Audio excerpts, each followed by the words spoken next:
들어보겠습니다. 민생의 정서원 위원님께 발언권 드리도록 하겠습니다.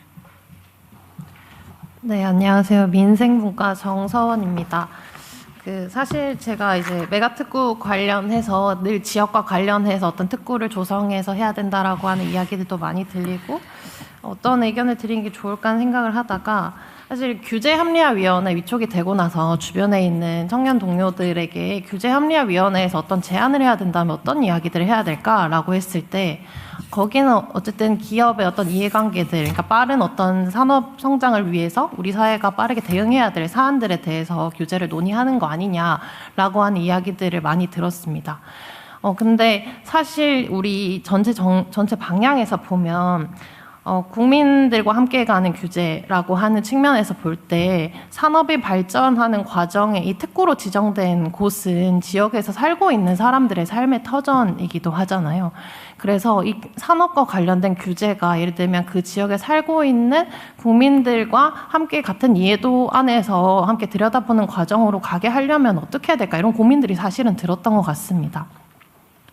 저도 이제 규제합리화위원회, 제가 경제 분야가 아니라서 어떨까 고민을 되게 많이 했는데 제가 민생분과라서 그런지 모르겠지만 생각보다 안전, 복지, 건강, 의료 등 이제 국민들에게 삶 가까이 가닿는 체감 과제들이 굉장히 많았고 이러한 부분들이 사실 국민들에게 해당되고 있다라고 하는 사실이 사실은 전해지기만 하더라도 이 규제라고 하는 것이 상당히 어렵게 다가오는 것이 아니라 우리가 함께 고민해 나가야 될 과제로서 사실 체감되지 않을까라고 하는 생각들을 많이 했는데요.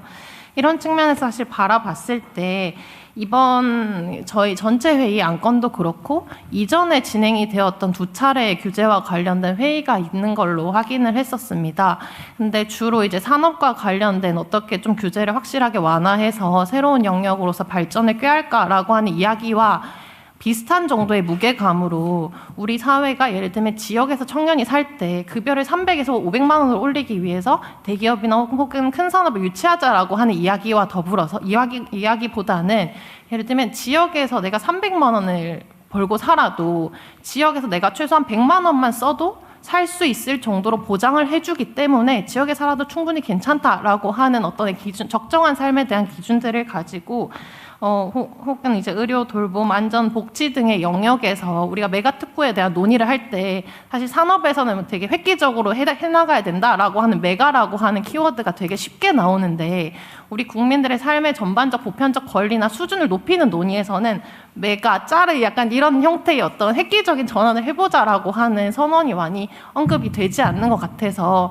가능하다면 저희 규제합리화위원회에서 생명의 안전을 보호하는 것에 대한 이야기들도 있다고 앞서 대통령께서 얘기를 해주셨는데요.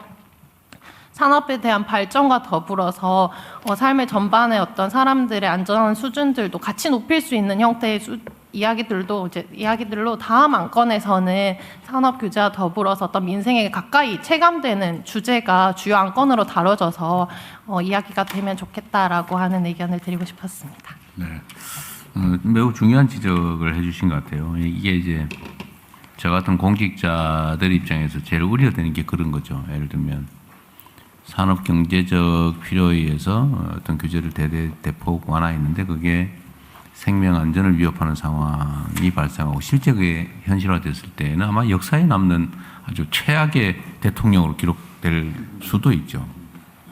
가만 놔뒀으면 뭐 비난을 안 받았을 텐데. 근데 실제로 전에 세월호 사건 났을 때 그런 얘기에서 저게는 진실이 뭔지는 잘 모르겠는데 뭐 그때 선박의 내구 연한, 사용 연한을 20년으로 아마 정해놨는데 그거를 40년인가 30몇 년인가로 늘렸죠. 늘리는 바람에 해외 다른 나라들이 이제 20년 지나서 폐기한 선박들을 대대적으로 국내로 들여와가지고 적당히 고치고 업그레이드 한 다음에 그걸 썼다. 그래서 사고가 난 거 아니냐. 뭐 그런 논란이 있었는데 뭐 나중에 최종 결과는 아직 잘 모르겠어요. 실제로 그렇게 될 수 있죠. 그게 산업의 또 기업 활동의 편의에 너무 중심을 두어서 안전 문제를 이제 조금 경시했다고 할까? 뭐 그러다가 결국은 뭐 진짜 인명 피해가 발생했다면 이런 경우는 또 문제가 되겠죠. 그러니까 이런 걸 균형을 잘 맞춰야 될 것 같아요. 이 규제 합리화라는 거 그야말로 합리적으로 만들어야지 그게 어느 한편으로 흘러가지 않도록 하는 것도 중요하겠다. 그래서 이 균형이 중요하다니까 이게 세 분의 균형 잘 맞추세요. 네, 또 다른 의견 들어보도록 하겠습니다.